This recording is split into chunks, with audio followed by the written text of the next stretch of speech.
제가 수원의 아들이에요.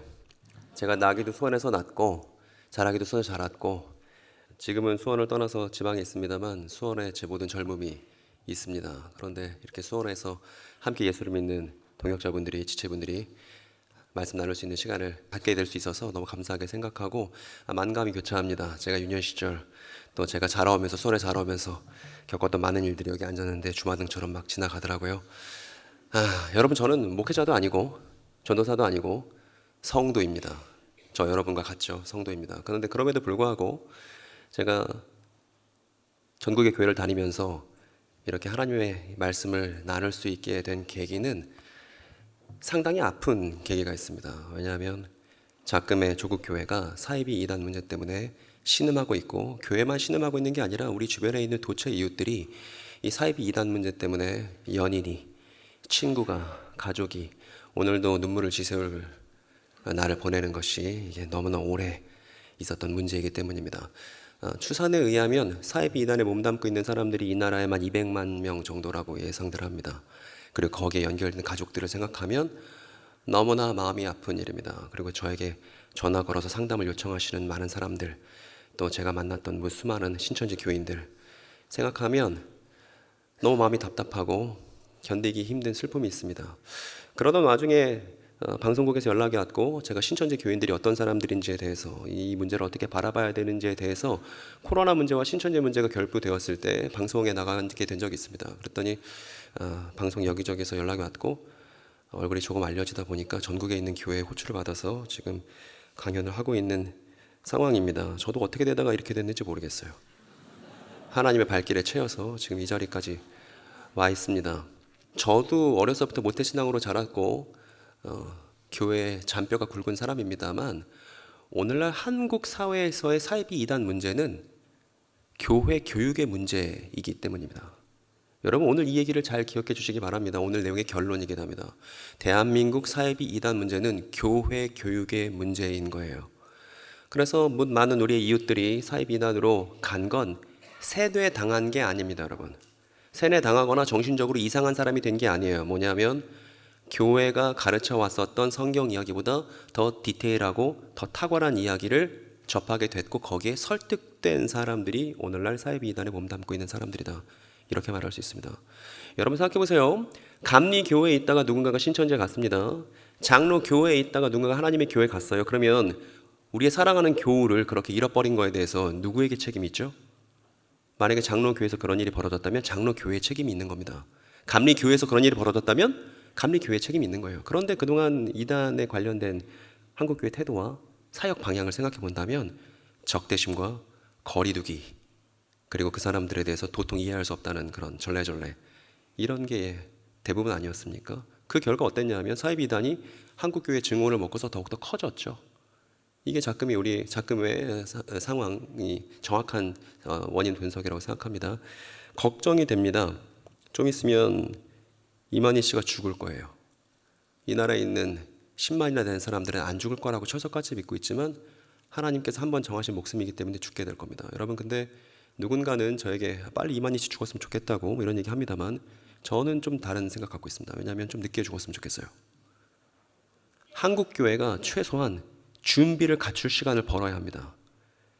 사이비 이단 탈퇴한 사람들에 대해서 한국 교회가 따뜻하게 환대하고 그들에게 올바른 성경 내용을 교육할 수 있는 준비를 갖추고 나서야 일이 벌어져야지, 준비를 아무것도 갖추지 못하면 우리 사랑하는 이웃들을 다시 올바른 이야기로 재교육하는 일을 기회조차 갖지 못할까 봐 걱정이 됩니다. 그래서 무거운 마음으로 지금 이 자리에 서 있습니다. 화면 한번 넘겨주시기 바랍니다.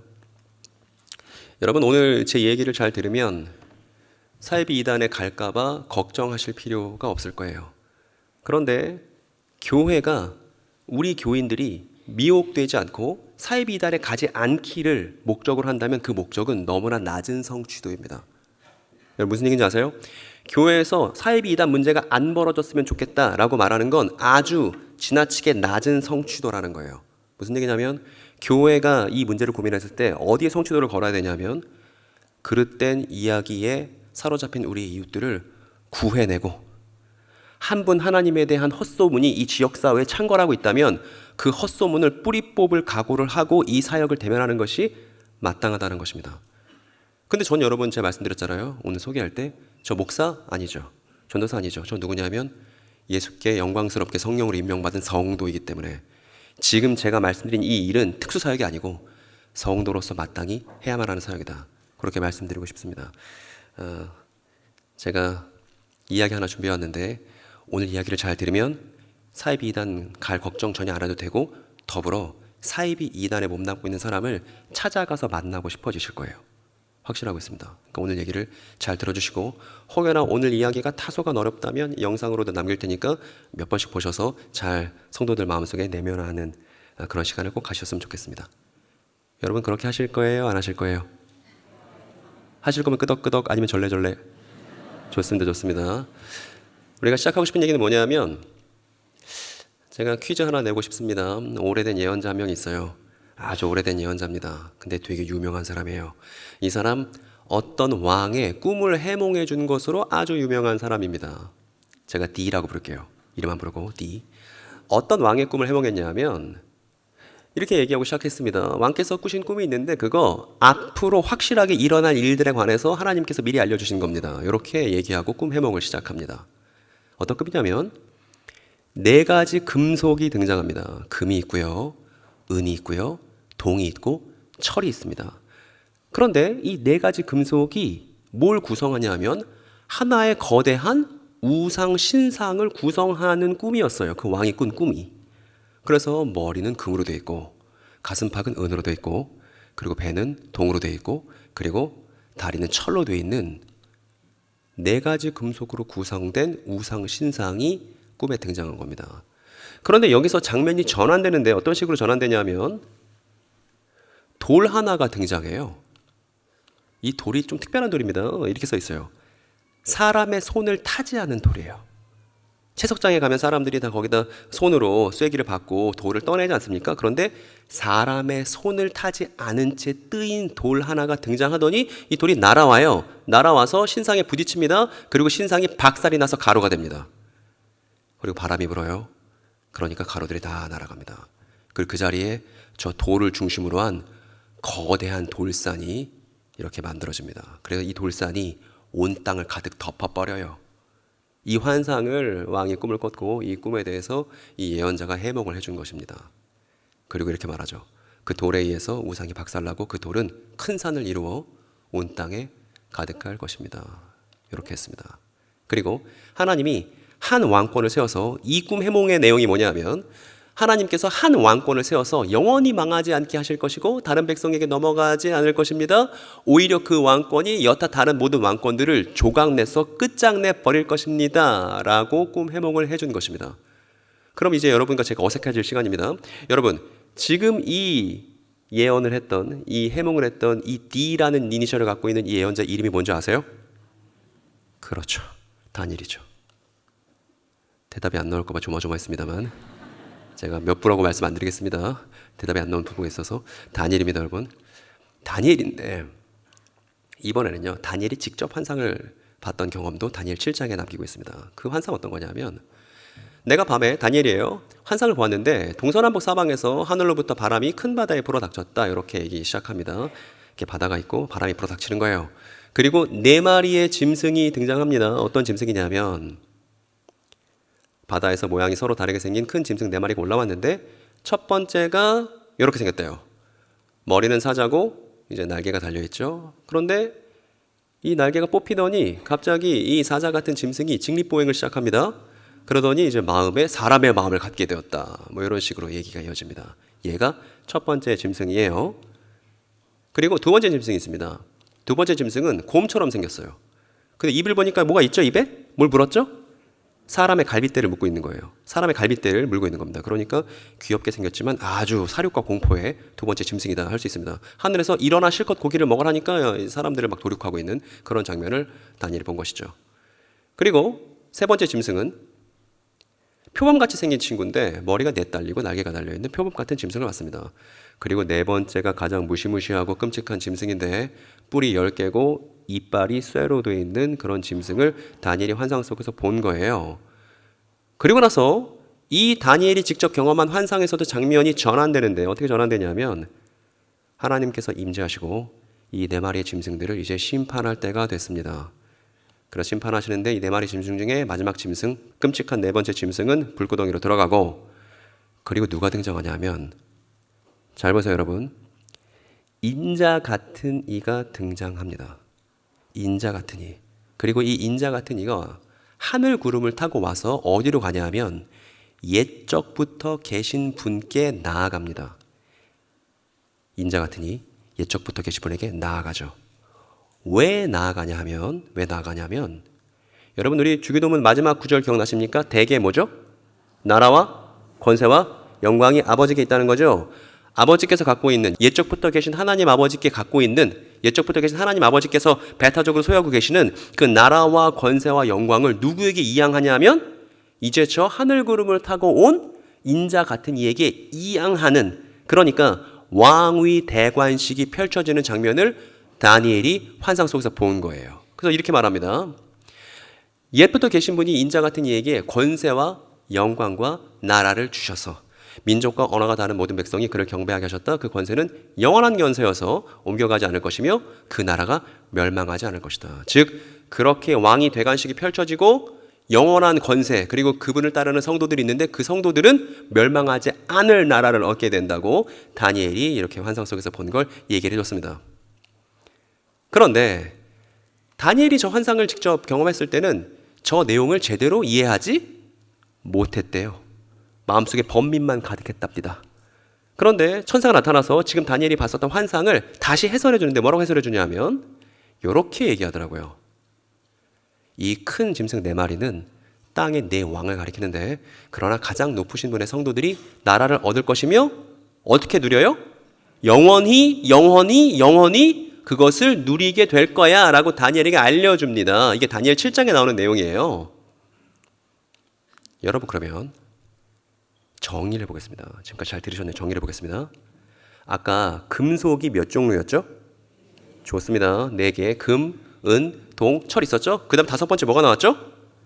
사람의 손이 타지 않은 뜨인 돌 하나가 나타나서 신상들을 박살내고 거대한 산을 이뤘잖아요. 그리고 2번째 봤던 환상에서 짐승 몇 마리 나왔죠? 4마리 나왔죠. 사자 같은 애, 곰 같은 애, 표범 같은 애, 그리고 쇠이빨 갖고 있는 애 나오고, 5번째 누가 등장했죠? 인자 같은 이가 등장해서 영원히 나라와 권세와 영광을 승계받고 영원한 나라가 출범하는 일이 다니엘의 환상 속에 벌어지지 않았습니까? 여러분 멈춰서 질문 한번 해볼게요. 여러분, 이 다니엘의 환상 이야기 중요해요, 안 중요해요? 엄청 중요하죠? 이렇게 대충대충 봤는데도 엄청 중요한 내용이라는 거 알 수 있죠? 근데 혹시 이 다니엘의 꿈 내용에 대해서 잘 설명하실 수 있는 성도분 계세요? 이렇게 질문한다면 누가 번쩍 들고 설명하실 분 계실까요, 혹시? 여러분, 여기 주일학교 교사분들 계실 겁니다. 주일학교 교사분들 잘 생각해 보세요. 주일학교 교사를 단영을 하면서 저 다니엘의 예언에 대해서 아이들에게 가르쳐 보신 적이 있으신가요? 단 한 건도 없을 겁니다. 왜냐하면 제가 몇 년 전에 기독교 서점 가서 우리나라에 출간되어 있는 청소년 교재 그리고 주일학교 교재들을 다 뒤져봤어요. 다니엘의 환상 내용에 대해서, 다니엘의 꿈 내용에 대해서 해설해주고 있는 교재가 있는지. 그런데 없더라고요. 그런 내용 없고 무슨 내용만 있냐면 다니엘의 새 친구가 풀무불에서 개고생했습니다. 이거 얘기만 있더라고요. 다 똑같아요.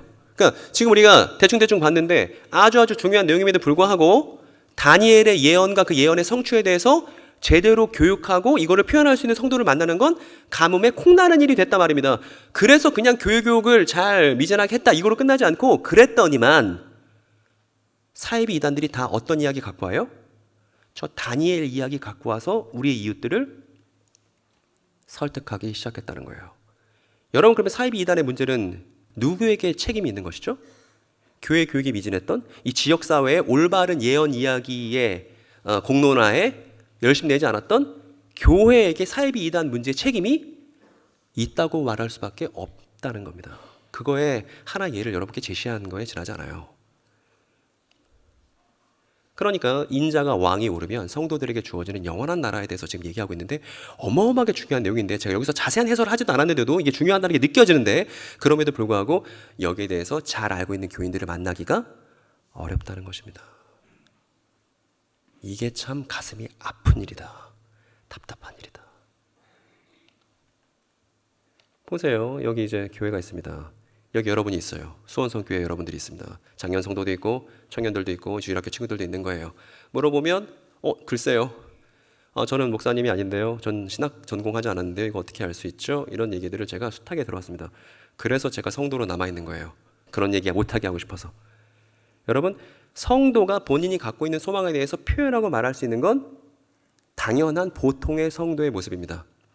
여러분, 아멘이에요? 아니에요? 아멘이에요. 이게 당연한 거예요. 그래서 스데반 집사도 죽기 직전에 유대인들이 마지막으로 할 말 있으면 해봐. 그랬을 때 스데반이 뭐라 그러죠? 옛날에 아브라함이 시작해갖고 자신의 소망을 쭉 풀어서 설명할 수 있었습니다. 근데 오늘날 조국교회에서는 그게 안 돼요. 대신 말할 수는 없는데 귀만 커졌어요. 왜냐면 우리는 설교를 듣는 데 익숙하잖아요.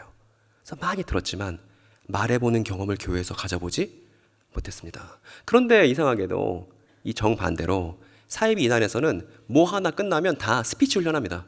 하나님의 교회에서도 그렇고요. 신천지에서 그렇고요. 그러니까 부녀자분들이, 청년들이 거기서 그릇된 가르침을 배우고 나서 그걸 스피치하다 보니까 본인이 말하고 본인이 들으니까 거기에 설득되는 것이죠. 되게 좋은 교육 방식인 거죠. 근데 한국교회는 그러지 않았다. 말할 수 없고 표현할 수 없는 성도들이 양산되었다는 것입니다. 이게 한국교회의 실패 지점이에요. 실패 지점. 구약의 중요한 예언들이 있는데 예수를 이해할 수 있게 하고 우리 자신을 이해할 수 있게 하는 아주 중요한 예언이 있는데 이 구약의 주요 예언들에 대해서 오늘날 지역교회에서는 들을 수가 없다는 것입니다. 오히려 신천지 가면 들을 수 있어요. 물론 잘못된 해석입니다만 하나님의 교회 가면 맨날 그런 얘기만 합니다. 근데 제가 목사님께 물어봤어요. 제가 전에 다니던 교회 목사님한테 아니 목사님 왜 에스겔 안 해요? 왜 예레미야 안 해요? 이거 알아야 됩니다. 이거 꼭 해야 됩니다. 제가 그랬더니 목사님이 저한테 뭐라는지 아세요? 넌 그럼 맨날 교인들이 주일날 교회 와서 오늘도 심판 얘기, 내일도 심판 얘기, 그 다음부터 심판 얘기하면 좋겠냐? 저한테 그러시더라고요. 일리가 있어요, 없어요? 그러니까 목사님들 고충이 느껴지죠? 그죠? 그날 교인들이 힘도 얻고 그래야 되는데 그러니까 이건 설교로는 못하는 거예요, 여러분. 설교를 못하는 거고 다른 제도를 만들고 다른 시간을 만들어서 구약 예언에 대한 제대로 된 교육을 우리 어린이부터 청소년부에 이르기까지 청년부에 이르기까지 다시 커리큘럼을 조정하고 교회 교육을 반성해봐야 된다는 것입니다. 실무자분들 계시죠? 잘 들어주세요. 그래서 적어도 수원성교회에서 주일학교 생활을 했고 청소년을 지나서 청년부가 됐잖아요. 그 친구는 창세기부터 계시록까지 어떻게 이야기가 흘러가는지 대충 설명할 수 있는 친구로 만들어야 걔가 20살 딱 돼서 대학에 들어가더라도 사이비단을 만날 수밖에 없는 상황이 되더라도 걱정 안 할 수 있는 거예요. 근데 그렇지 않고 교회 교육이 미진한 채로 계속 유지했다가 예배만 맨날 드렸다가 그러다가 20살 딱 되면 너 이단 가지마 이단 가지마가 씨알에 안 먹힙니다 여러분. 왜냐하면 1년에 걸쳐서 정말 끈끈하게 잘해주고 오랜 기간에 걸쳐서 가랑비 옷 젖듯이 가르치면 설득되는 게 당연한 거예요. 이거 왜 그런 거다? 제대로 교육하는 기간, 제대로 교육하는 방법에 대한 한국교회 반성이 없었다는 것입니다. 저도 압니다 여러분. 제가 이제 이거 얘기하고 집에 가잖아요. 다음 주에 똑같이 이렇게 예배 드리실 거죠. 그죠? 제가 알아요. 교회가 뭔가 진지하게 반성하고 뭔가를 바꾸는 게 쉽지 않다는 거 압니다. 그런데 잘 한번 생각해 보세요. 한국교회 10년 정도 지나면 머리가 희끗희끗하신 진짜 한국교회에서 중역을 차지하셨던 분들이 다 하나둘씩 사라지시고 나면 교회 누가 남겠습니까? 자라나는 젊은 세대에게 탁월하고 매력적인 복음을 설명할 수 있고 교육할 수 있는 제반 여건을 갖추지 않는 교회에게 무슨 희망이 있겠습니까? 그래서 큰 교회금을 잘 지어놓고 이거 유지할 수 없게 되면 하나님의 교회나 신천지가 현금박치기로 살려고 찾아옵니다. 그러니까 교회 교육을 다시 잘 점검하셔야 된다는 것입니다. 오답을 통해 배워보겠습니다.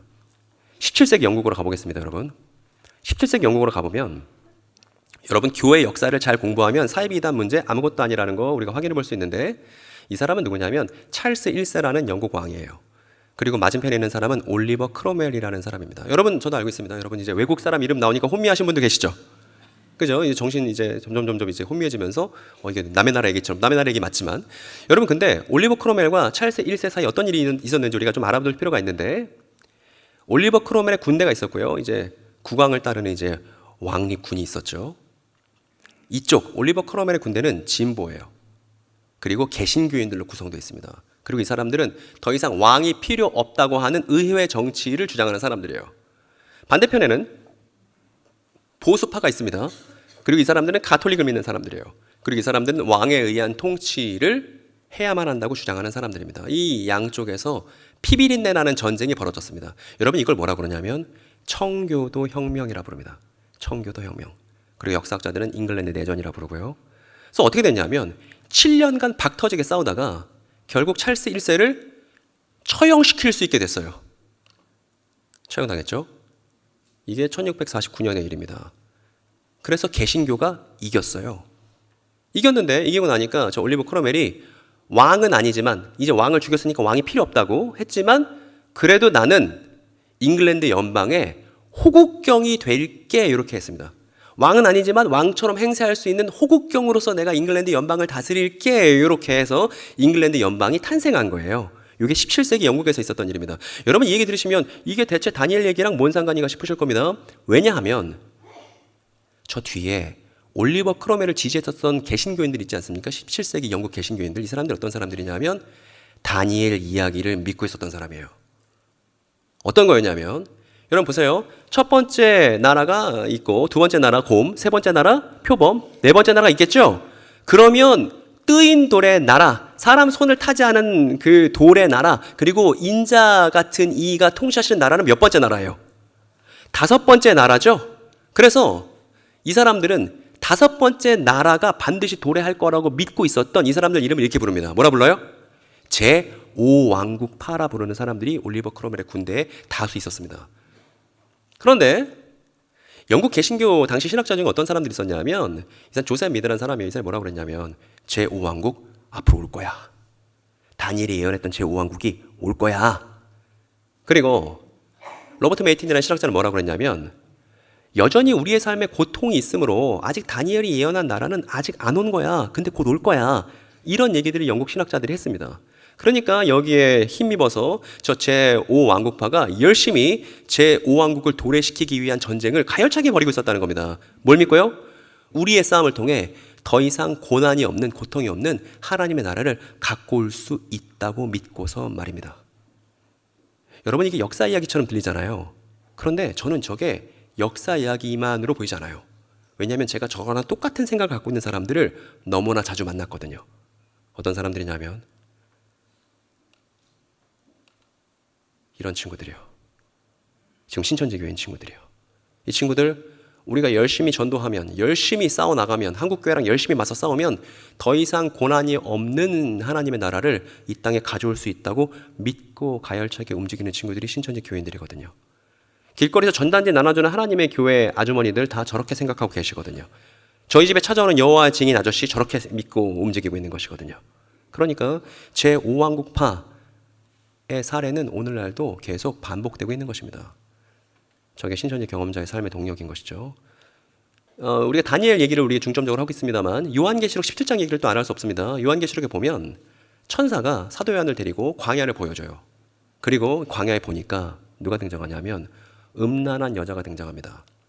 그리고 음란한 여자가 뭘 타고 있냐 하면 짐승을 타고 있어요. 붉은 짐승을 타고 있습니다. 그리고 이 붉은 짐승을 타고 있는 음녀가 많은 물들을 짓밟고 있는 환상을 사도 요한이 보게 됩니다. 요거에 대해서 제5왕국파가 어떻게 해석했냐면 음녀? 저거 교황제도야. 그러니까 우리는 교황제도랑 맞서 싸워야 돼. 그리고 저 짐승 뭐냐 하면 짐승? 찰스 1세야. 가톨릭 왕인 찰스 1세가 짐승이야. 그러니까 저 찰스 1세를 죽이면 마침내 제5왕국이 도래할 수 있을 거야 하고 전쟁한 거예요.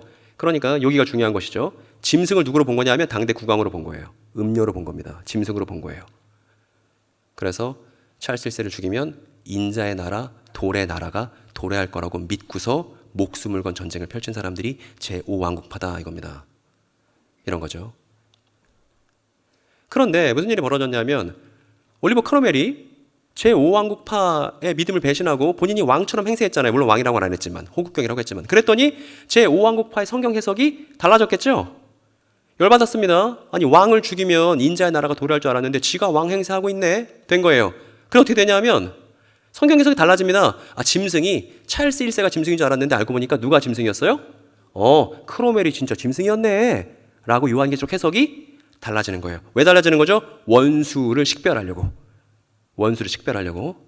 그런데 어떤 일이 벌어졌냐면 저런 생각 갖고 있다 보니까 이제 누구랑 싸워요 이제? 제5왕국파는 이제 크로멜의 군대랑 싸우게 되는 거예요. 싸움이 또 싸움을 낳는 겁니다. 기껏 5왕국 위에서 왕을 없애놨다면 지가 왕 행세를 해? 또 죽여버려야겠다. 왜? 돌의 나라, 인자의 나라를 이 땅에 가져오기 위해서 이렇게 전쟁이 벌어졌고 이걸 배너의 번개라고 합니다.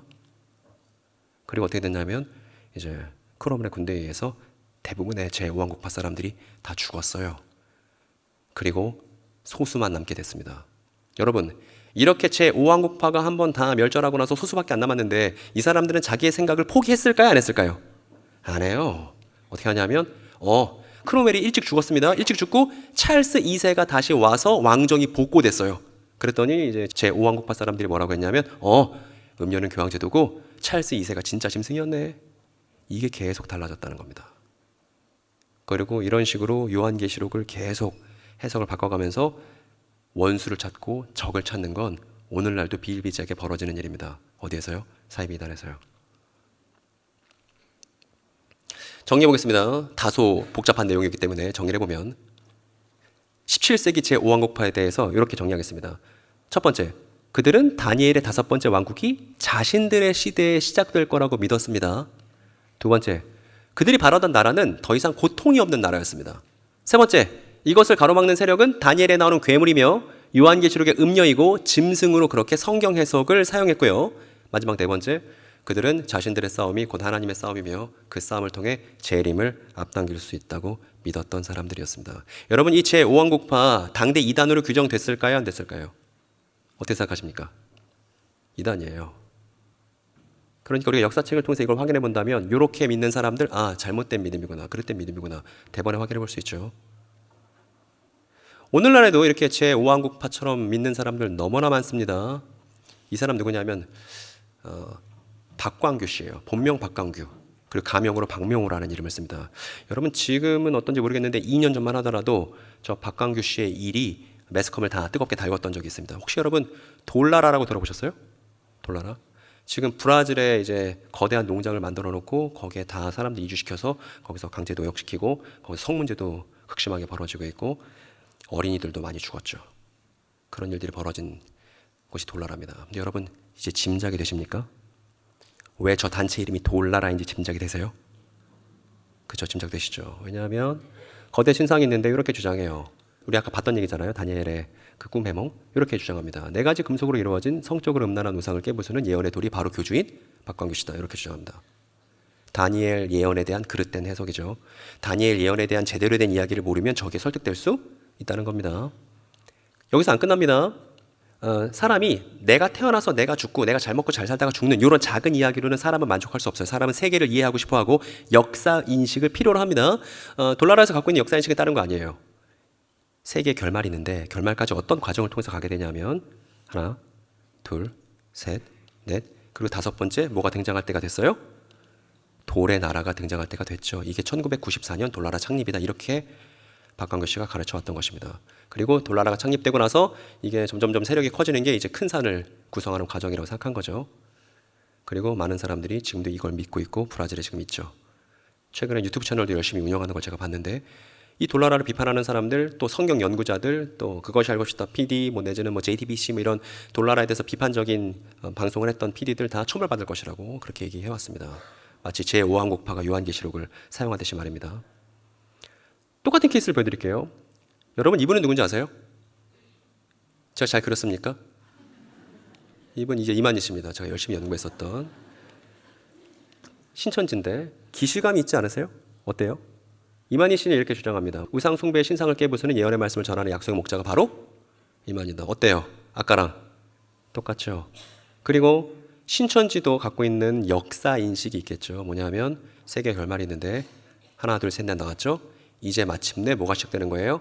신천지가 1984년에 창립됐다. 이게 아주 중요한 역사적 분기점이다. 이렇게 가르칩니다. 그리고 신천지가 교세가 확장되는 걸 이제 산이 구성되는 거라고 얘기를 하는 거예요. 이 얘기에 설득된 많은 이웃들이 우리 주변에 있는 겁니다. 그리고 신천지는 더불어서 이제 한국교회에 대해서 원수 취급하죠. 한국교회 바리새인이다. 한국교회 음료고 짐승이다. 그래서 멸망할 거다. 이 얘기에 설득된 사람들이 우리 주변에 있다는 것입니다. 왜 설득됐죠? 다니엘 예언에 대한 제대로 된 얘기를 지역교회를 통해서 들어볼 수가 없었기 때문에. 이 사람 여러분 잘 모르실 건데 김주철 씨예요. 김주철 씨 모르지만 이 사람은 잘 알 겁니다. 장길자 씨입니다. 하나님의 교회죠. 여자 하나님이라고 주장하는. 네, 하나님의 교회 세계복음 선교협회라는 긴 명칭을 쓰는데 여기도 마찬가지입니다. 거기 뭐라고 그러냐면 다니엘 7장에 나오는 인자 같은 일을 누구라고 얘기하냐면 안상홍 씨라고 가르쳐요. 다니엘 7장에 성도들에게 영원한 나라를 되찾아주는 인자가 바로 누구다? 안상홍 씨다 이렇게 합니다. 그리고 또 여기도 역사인식이 있죠. 어떤 거냐면 하나, 둘, 셋, 넷, 다섯 번째 안상홍 씨가 이제 세례를 받으면서 1948년에 역사적으로 아주 중요한 시절이 되었다. 이때부터 종말이다. 이렇게 주장하는 겁니다. 이렇게 말이에요. 그리고 이걸 믿고 있는 부녀자분들 너무 많죠. 그리고 여러분 길거리 지나다니시면서 하나님의 건물 보셨습니까? 보셨을 겁니다. 이제 종교 부지마다 다 짓고 있으니까. 왜 짓냐 하면 하나님의 교회가 믿는 세계의 결말은 지구에 대재앙이 닥치는 거예요. 지구가 다 박살나는 겁니다. 그런데 그때 피할 수 있는 공간이 어디라고 가르치냐 하면 하나님의 교회 건물인 거죠. 그래서 건물을 전투적으로 열심히 짓는 겁니다. 하나님의 교회 교인들의 헌금을 통해서 말입니다. 교회 건물 번듯하지만 그 안에 사람들이 그렇게 많이 있지는 않습니다. 근데 그래도 건물 번듯하게 짓는 거예요. 왜? 거기가 구원의 방주라고 그렇게 가르치기 때문입니다. 어쨌든 이렇게 믿는 분들 많다. 제가 있었던 일이 말씀드리면 제 고향이 수원이잖아요. 수원 놀러 왔는데 길거리 지나가는데 어떤 아주머니가 전단지 나눠주더라고요. 근데 저는 그런 아주머니를 너무 많이 봤으니까 이제 짜증이 나는 거예요. 그래서 또 뭐 저러고 있냐 이랬는데 저희 아내가 옆에서 아니 당신이 종말론사무소 소장인데 저런 사람을 보고 그냥 지나쳐? 이렇게 얘기하는 거예요. 죄책감이 갑자기 막 몰려오더니 그래서 억지로 가서 아줌마 뭐 하세요? 남편 밥은 해줬어 안 해줬어요? 애들이랑 친해 안 친해요? 이거 물어보고 있었어. 근데 이제 아주머니가 막 또 말 거는 사람 만나니까 막 반가워서 자기 신세 한탄하면서 막 한참 얘기를 하는데 자기가 옛날에 신천지에 가 있었대요. 근데 신천지도 진리가 아니래요. 그래서 마침내 내가 하나님의 교회를 만났더니 여기가 정말 진리더라. 제가 물어봤어요. 그러면 신천지 가기는 어디 있었어요? 자기가 교회 권사였대요. 여러분 이게 또 얼마나 아픈 일입니까? 그렇게 돌고 돌다가 사이비 이단을 전전하는 그 아주머니를 생각해 보세요. 얼마나 마음이 그날 다 사람들 날씨 좋은 날 놀러 왔는데 그 아줌마가 그렇게 나눠주고 있는 이런 모습이 너무나 딱하다. 교회로서 그 사람에 대한 섬김을 보여줘야 한다는 걸 다시 말씀드리고 싶습니다. 최근에는 여호와의 증인에 관심 많이 생겼습니다. 왜냐하면 저희 집에 찾아왔거든요. 저는 이런 분들 저희 집에 찾아오면 너무 반갑더라고요. 얼마 전에도 지난주에도 찾아오셨습니다. 제가 문을 열고 환대해서 이제 맛있게 커피 마시면서 얘기를 한참 들었습니다. 이분 얘기를 들어보니까 여호와의 증인 전 세계 여호와의 증인 몇 명이냐면 900만 명입니다. 그 역사가 깊은 이단이잖아요. 그래서 역사가 깊고 오래된 이단이라서 난 뭔가 있는 줄 알았어. 대단한 어떤 묘수가 있는 줄 알았어. 그랬더니 얘기를 들어보니까 그런 게 아니더라고요. 제가 늘상 봐왔던 거더라고요. 뭐냐 하면 여러분 어때요? 또 이 얘기하고 있더라고요. 다니엘 얘기. 또 근데 좀 약간 버전 달라요. 뭐냐면 다섯 번째 나올 차례가 됐잖아요. 네 번째 짐승이 뭐냐면 1차 세계대전의 미국과 영국이래요. 그런데 요거 다음에 이제 뭐가 됐냐면 1914년에 이제 여호와의 증인이 출범했다. 그때부터 이제 다니엘 예언이 성취되는 거다. 이렇게 얘기하더라고요. 그래서 모든 인간 정부가 이제 다 없어지고 하나님의 정부가 모든 인간 정부를 대신하게 될 결말을 그리고 있는 게 여호와의 증인 사람들이 갖고 있는 다니엘 예언 이야기에 대한 해석이다. 이걸 여러분께 확인시켜 드린 것입니다. 여러분 무시무시하시죠? 무시무시해요? 아니면 그냥 별거 아니에요? 뭘 무시무시해요? 여러분 제가 성도인데 그리스도께 임명받은 거룩한 성도인데 제가 사이비 이단 경험자들 만나는 거 걱정하겠습니까? 안 하겠습니까? 안 해요. 기쁘게 나갑니다. 기쁘게 나가서 오늘 성경 얘기 잘하고 그 사람 오늘 깨닫고 돌아오면 너무나 감사한 일이니까 하나님께. 그런데 성도분들 다 이런 말씀 죄송합니다만 쫄아있죠? 교회 단단히 쫄아있죠? 제 목사님들 전화 받습니다. 소장님, 왜요? 저희 교회에 새 신자가 왔는데요. 근데 왜요? 너무 열심히 하는데 신천지 아닌가요?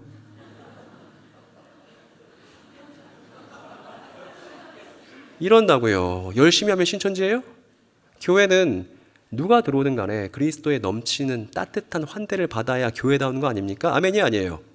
아멘이죠. 그게 요한계시록에 나오는 첫사랑이잖아요. 첫사랑은 우리의 감정적인 열정 말하는 게 아니고 차별 없는 환대를 말하는 겁니다. 근데 교회가 차별 없는 환대를 못해요. 왜? 지식이 없어서. 지식이 없어서. 그래서 내가 그 사람과 얘기하면 나 설득되면 어떡하지? 또 목회자 입장에서는 우리 교회는 뺏기면 어떡하지? 이런 고민을 하고 있는 거예요. 왜? 교회 교육이 제대로 되지 않기 때문에 벌어지는 일들입니다. 교육을 제대로 하면 아주 가볍게 우리가 지역사회에 있는 사이비 이단 경험자들을 섬길 수 있죠. 어려운 거 아닙니다. 제가 아까 목사님한테 그랬습니다. 현수막 하나 만들자고. 현수막 하나 만들어서 신천지 경험자들 대환영. 교회로 다 오세요. 저희가 따뜻하게 맞아드리고 오시면 저희가 성경적으로 궁금한 거 다 해명해드립니다. 목사님이 해명해 주시나요? 아니요, 장로님이요. 권사님이요. 집사님이요. 얼마나 멋있습니까? 이걸 할 수 있어야죠. 그런데 교회를 지키겠다고 맨날 문 꼭꼭 걸어 잠그고, 이건 멋대가리가 없는 짓입니다. 그리고 교회답지가 않아요. 그러니까 여러분, 사회비단 경험자들 뭐냐 하면 고통 없는 세계를 소망하며 그릇된 가르침에 따라서 그 세계를 자신의 노력으로 갖고 올 수 있다고 믿는 우리의 딱한 이웃들이다 이겁니다. 이 사람들은 누가 도와줄 수 있습니까? 법원이 못 도와주고 경찰이 못 도와주고 공권력이 못 도와줍니다. 누구만 도와줄 수 있냐면 저 그르친 가르침에 따라 저 사람들이 잘못된 세계관을 갖고 있게 된 거니까 참된 가르침을 갖고 있는 사람만이 저들을 섬길 수 있는 유일한 사람들이에요. 누구냐면 바로 이 땅의 교회들입니다. 그러니까 다니엘에 관한 참된 이야기를 듣지 못한 그들을 누가 섬겨줄 수 있냐? 여기 여러분이 있잖아요. 여러분이 하라 그 말입니다. 저 목사도 아니고 전도사도 아닌데 여러분도 마찬가지잖아요.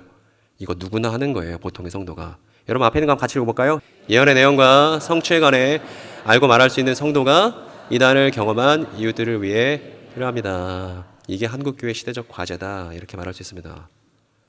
그래서 여러분 희소식을 하나 알려드립니다. 이미 이 일을 하고 있는 청년들이 있죠.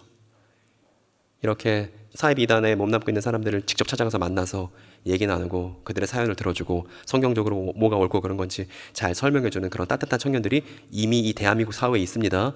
그런 청년들을 가리켜 뭐라 부르냐면 종말론 사무소다 이렇게 부릅니다. 아까 2부 예배 때 왔었어요. 저희 친구들 저기 앉아 있었습니다. 다 그냥 교회 청년들이지만 아무것도 아닌 사람들이지만 성경 이야기 잘 알고서 신천지 누가 있다고 하면 JMS 누가 있다고 하면 가서 만나서 얘기 나누고 그 사람들에게 성경 이야기를 맛깔나게 전달해주는 그런 청년들이 오늘날 존재한다. 그러니까 수원성 교회도 빨리 이 종말론 사무소의 아름다운 서약에 동참해라. 그게 여러분께 꼭 드리고 싶은 얘기고, 또 제가 유튜브 채널 지금 운영하고 있고 전국의 교회를 다니면서 했던 순회 강연들 다 영상을 올려놨으니까 여러분 다 구독하시고 여러분 다 영상 하나씩 보시면서 공부하셔야 됩니다. 정금과 같이 나오는 건 지식이 필요한 거예요. 적절한 지식이. 그래서 적절한 지식을 잘 효율적으로 알리기 위해서 채널 운영하고 있으니까 다 구독하시고, 목사님은 오늘 그 출석하신 교인들 명단 한번 주시기 바랍니다. 구독을 몇 명이나 했는지 제가 한번 확인해보고 교회의 건강을 평가해보도록 하겠습니다. 이제 오늘 얘기를 마칠 시간입니다. 왕국의 정체. 그러면 다니엘 왕국은 뭔데? 다니엘 예언 내용의 그 성취가 뭔데? 첫 번째 짐승은 바벨론이고요. 두 번째 짐승은 페르시아고, 세 번째는 마케도니아고, 네 번째는 로마예요. 써 있습니다, 거기에. 그리고 여러분, 이 1, 2, 3, 4 제국 뒤에 무슨 일이 벌어졌죠? 무슨 일이 벌어졌습니까, 여러분? 한 허름한 30대 총각이 팔레스타인 땅에서 모래폭풍 맞으면서 샌들 신고 나타났죠. 미혼입니다. 이 청년의 출현에 대해서 바울이 말합니다. 때가 가득 찼다. 무슨 때가 가득 찼다는 거예요? 5번째 왕국이 도래할 때가 됐다 이 말입니다. 이제.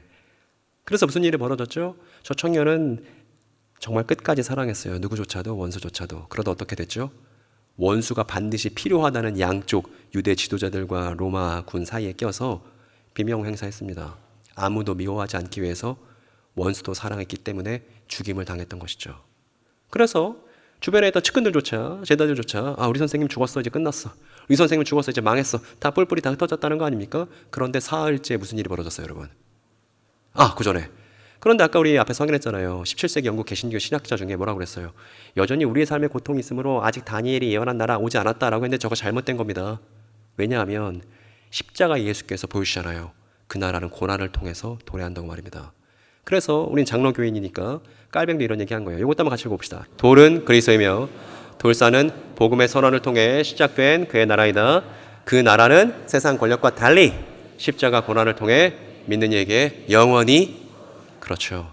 이게 다니엘을 바르게 이해한 종교교육의 전통에 우리가 잇대어 있다는 걸 확인해 볼 수 있는 것이죠. 그러니까 이 십자가 고난이 중요하다. 원수를 사랑하기 위해서 우리가 고난받는 것이 필요하다. 그래서 사흘째 어떤 일이 벌어졌습니까? 빈무덤에서 한 사람이 일어났습니다. 이상한 몸으로요. 말할 수도 있고 식사도 가능한데 사라질 수도 있고 공중부양도 가능하며 벽을 통과할 수 있는 이상한 물질로 변화된 한 사람이 일어났습니다. 그분이 부활의 예수잖아요.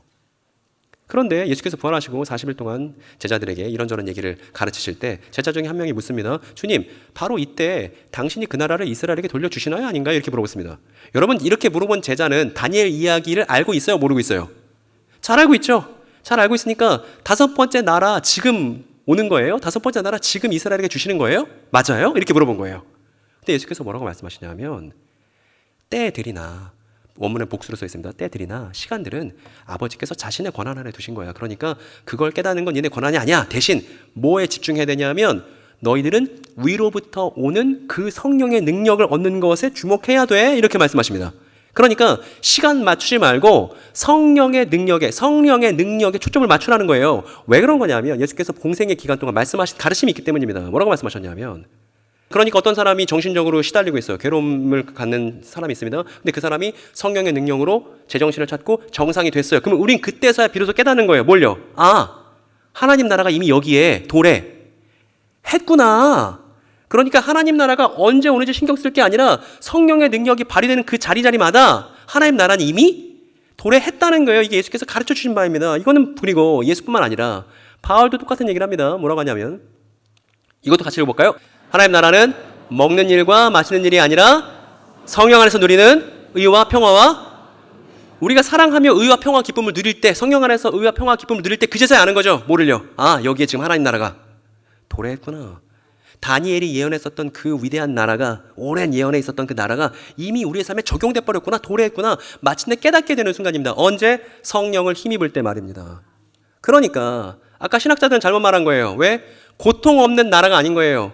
고통 속에서도 성령의 힘입는 나라가 하나님 나라이고, 이게 다니엘이 예언했던 바로 그 나라다 이 말입니다.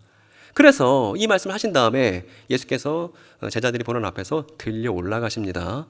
그리고 구름에 쌓여서 보이지 않게 됐죠. 여러분, 기시감 있지 않으세요? 기시감 있지 않으세요? 이 충격적인 사건 말입니다. 저는 너무 이 장면을 알고 나서 충격을 받았습니다. 왜냐하면 우리가 봤잖아요. 다니엘의 환상 속에서 인자 같은 이가 하늘 구름을 타고 등장합니다. 그리고 옛적부터 계신 이에게 나아가죠. 왜 나아가죠? 영원히 나라와 권세와 영광을 승계받는 우주 대통령으로서 임명되려고 하늘 구름을 타고 인자 같은 이가 하나님께 나아가지 않습니까? 그러니까 이 장면은 왕위 대관식이에요. 왕위 대관식. 그리고 이렇게 왕위 대관식이 벌어지면 불멸하는 왕권, 소멸하지 않는 왕권, 그 영원한 나라의 권속들이 마침내 탄생하게 된다는 거 아니겠습니까? 이게 다니엘 예언의 골자였습니다. 그래서 말하죠. 하나님이 한 왕권을 세워서 영원히 망하게 하지 않을 겁니다. 이거 우리가 알게 됐어요. 정체를. 뭐예요? 승천하신 예수의 왕권은 영원 불멸의 왕권인 겁니다. 아멘이에요? 그렇죠. 그리고 그 왕권에 속한 사람들이 생겨나기 시작합니다. 그들은 우상 숭배를 자신의 마음에서부터 박살낼 수 있는 사람들이에요. 그래서 다니엘이 예언한 겁니다. 그 왕권이, 승천하신 메시아 예수의 왕권을 따르는 사람들이 다른 여타의 모든 왕권들을 조각내서 끝장내버릴 거라고, 우상 숭배에 참여하지 않게 될 거라는 얘기를 다니엘이 예언했고, 이게 성취됐죠. 언제? 메시아 예수의 승천을 통해서 말입니다. 이게 다니엘 예언의 성취인 거예요. 진실한 성취인 것입니다. 그래서 이 사람들, 다니엘 예언에 나오는 그 영원한 나라를 상속받는 성도들이 누구냐 하면 1세기 사도들이에요. 이 사람들이 성령을 받고 성령에 힘입어 살아갑니다. 왜? 이 사람들에게 이미 하나님의 나라가 도래했으니까. 그리고 이 사람들이 누구냐면 바로 1, 2, 3, 4, 이 네 가지 제국 끝에 나타난 사도들을 통해 시작된 다섯 번째 나라가 영원 불멸의 나라이고, 다니엘이 이것을 보고서 아, 맞다고, 성도들이 되찾는 영원한 나라가 사도들의 공동체를 통해서 이루어졌다고 이렇게 말할 겁니다. 그리고 이 사람들의 바통을 넘겨받은 사람들이 있습니다. 1세기 사도들의 바통을 넘겨받은 사람들이 누구예요? 21세기에 저와 여러분들이에요. 저 여러분들이 다니엘 예언 이야기는 그러니까 우리가 누구인지를 말해주고 있다는 것입니다. 그래서 모르면 안 되는 거예요. 그리고 이렇게 1세기부터 오늘날 이르기까지 전 세계에서 많은 사람들이 승천하신 예수를 따르는 거대한 산으로 지금 구성되어 있는 과정 중인 것이죠. 여기에 대해서 바울이 얘기합니다. 한참 읽어볼까요? 여러분은 사도들과 예언자들이 놓은 기초 위에 세워진 건물이며 그리스도 예수가 그 모퉁이 돌이라고요? 돌? 건축할 때 중요하게 놓는 돌이라고요? 근데 사람의 손을 탄 돌이 아니라 하나님께서 직접 떠내오신 그 고귀한 모퉁이 돌이 누구예요? 그리스도 예수이시죠. 그 그리스도 예수와 연결된 사람들이 뭐가 됩니까? 성전이 되죠. 그러니까 기독교 전통은 건물 따위를 성전이라고 못 부르는 거예요. 건물 따위 성전을 못 부르는 겁니다. 왜냐하면 모퉁이 돌은 부활하신 예수이시고 그분과 연결된 사람들이 성전이니까. 여기 나왔죠? 이게 다니엘서가 뒤에 깔려 있는 겁니다. 그리고 두 번째 구절, 베드로가 이번에 얘기합니다. 베드로가 아주 노골적입니다. 노골적으로 여러분이 누구인지 말해줄 거예요. 이거 같이 읽어볼까요? 여러분도 살아있는 돌로서 성령의 집으로, 예수만 돌인 게 아니라 그 예수를 따르는 사람들도 뭐예요? 살아있는 돌이에요. 리빙 스톤이에요. 여러분 저 앞에 있으면 이런 거 자꾸 시키고 싶습니다. 옆에 있는 사람들과 인사해 볼까요? 당신이 살아있는 돌입니다. 인사해 보세요. 당신 살아있는 돌입니다. 또 여기서 중요한 키워드 안 빠졌죠? 왜 우리가 살아있는 돌이죠? 우리가 성령의 집이기 때문에 그렇습니다. 성령 없이 말할 수 있는 게 없습니다. 그래서 모퉁이 돌이신 예수와 연결되어서 큰 산을 이루는 살아있는 돌들이 뭐다? 성도다. 저와 여러분이다. 그리고 요한계시록을 썼던 사도 요한이 이렇게 얘기합니다. 우리 오늘 본문이기도 하죠. 여러분 눈으로 잘 보세요. 하나님의 나라가 어디에 끼어 있죠? 질문 안 하겠습니다. 하나님의 나라는 환난과 인내를 수반해요? 아니면 환난과 인내가 없어요? 확인할 수 있죠. 나라가 어디에 끼어 있습니까? 환난과 인내 사이에 끼어 있네.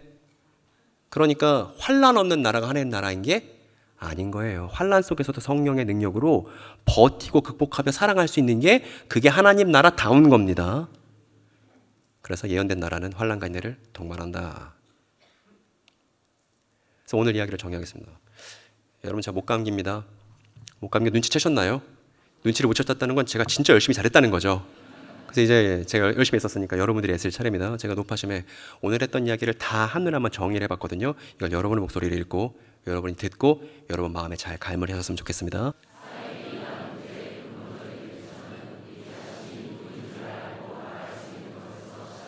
네, 지금 더 설명 안 해도 여러분 무슨 말인지 알죠? 그죠? 두 번째입니다.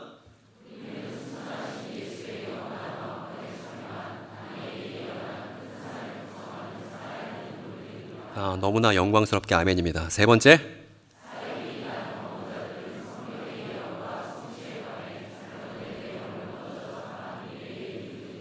그러니까 사이비 2단 사역에 있어서 경계만 하고 손절만 하려고 하고, 예를 들어 여러분 여기 혹시나 그런 일들이 생길 수 있어요. 내가 사랑하는 가족이, 친구가, 연인이 사이비 2단에 몸담고 있다는 걸 알게 됐습니다. 어떻게 하실 거예요? 다 숨겨놓고서 목사님께 전화한 다음에 모든 연락처를 다 끊어버리고 인간관계를 다 차단시킬 거예요? 아니 방에 가둬버릴 거예요? 아니면 그 아이 방문에다 신천지 아웃이라 스티커 붙일 거예요? 어떻게 하는 거냐 하면 가서 어떻게 된 거야? 너 서랍 열어보니까 전단지 나왔던데 어떻게 된 거야? 엄마한테 얘기 좀 해봐. 일단 들어볼게. 하고 그 친구가 어떤 경위로 그런 결정을 하게 됐는지 들어볼 수 있는 여유 정도가 있어야 이 사역의 첫 단추를 깬 거 아니에요. 근데 그렇게 안 하고 맨날 속이고 여기도 스파이 같고 저기도 스파이 같고 이렇게 했단 말입니다. 교회답지 못하게, 살아있는 돌들답지 못하게. 답답해요. 여러분 혹시나 그런 일들이 벌어지면 종말론 사무소로 연락 주십시오. 제가 따뜻하게 아름답게 여러분들이 어떻게 될지 가르쳐 드릴 테니까. 그게 예수님 닮는 과정의 일환이라는 것도 알게 되실 겁니다. 마지막 네 번째입니다. 그들에게 올바른 내용을 전달하며 섬길 책임이 오늘날 교회에게 드릴 말씀 다 드렸습니다. 오늘 내용을 한번 잘 기억해 보세요. 그리고 다음 주 이 자리에서 똑같이 예배 드리더라도 다시 오늘을 기억해서 오늘 우리가 성도로서 본질적으로 반성해야 될 게 무엇인지, 그리고 우리 자신이 누구인지 생각해 보셔야 됩니다. 그리고 실무자들은 성경을 교육할 수 있는 주일학교 커리큘럼을 반드시 손보셔야 합니다. 그래서 적어도 이 교육 공동체를 통해서 이 지역사회에 하나님에 대한 헛소문이 일소되고, 뭇 우리가 죄인 취급했고 원수 취급했던 많은 사람들이 우리의 친구가 되는 그 예수의 경험을 이 수원성교회 교인들도 꼭 갖게 되기를 간절히 바랍니다. 기도하겠습니다. 거룩하신 하나님 감사합니다. 하나님, 우리가 누구인지를 알게 되었을 때 하나님께서 우리를 오랫동안 준비하셨고, 우리가 살아있는 돌들로서 그 모퉁이 돌에 연결되어 성령의 성전이 되기까지 많은 시간과 이야기가 있음을 우리가 확인했습니다. 이 놀라운 정체성과 이 놀라운 하나님의 성취 이야기가 너무나 감격스럽고 너무나 아름답습니다. 그러나 이 아름다운 이야기가 우리 지역사회에 제대로 알려지지 않아서 그릇된 소문에 사로잡힌 우리의 이웃들을 우리가 지금 목도하고 있습니다. 주님, 간절히 원하옵기는 주님께서 저 사람들을 위해서 내가 누구를 보내면 좋을까 하실 때 주님 제가 여기 있습니다. 저를 보내주십시오. 라고 말할 수 있는 우리가 될 수 있도록 도와주시옵소서. 하나님 우리에게 지혜를 주시고 끈기를 주시고 용기를 주셔서 우리가 잘 갈고 닦을 수 있도록 당신의 진리에 더욱더 갈고 닦을 수 있도록 도와주시옵시고 그들을 찾는 아름다운 발이 우리의 발이 될 수 있도록 도와주시옵소서. 주님께서 그렇게 하셔서 이 땅에 있는 많은 사회비단으로 힘들어하고 있는 사람들을 우리를 통해 위로하시고 우리가 성령을 통해서 이 일을 해나갈 때 이미 하나님의 나라가 우리의 삶에 도래했음을 깨닫게 되는 귀한 시간이 죄인도 원수도 친구가 되는 그 위대한 경험이 우리의 삶의 면면에 아로새겨지기를 간절히 원합니다. 주님께서 이 일 하시고자 우리를 부르신 줄 믿사오며 승천하셔서 영원 불멸의 왕권으로 우리를 다스리시는 나사렛 예수 그리스도 존귀하신 이름으로 기도드렸사옵나이다. 아멘.